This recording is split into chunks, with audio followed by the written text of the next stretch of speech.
Hey there, let's take a brief look into my Sandstorm vertical template. This has a bunch of different layers that you can use to customize and manipulate to fit your subject. You can move any of these powder layers around and adjust any of these colors. So for example, if I was inserting a new subject, I'd shut off my sample subject layer and bring in an already extracted subject that I can drag and drop into the template and position where I think it looks good. This can really make action shots pop, or you can use a more simple pose.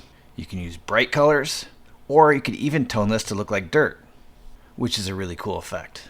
Just about any activity or sport works really well with this, from dance to band, track, basketball, golf, or anything else you think of. There's a full tutorial included with the instant download that'll show you how to adjust these layers and customize it to your subject. You can print everything from wallets up to 3 foot by 5 foot banners and even larger with this instant download. I know your athletes are going to love it.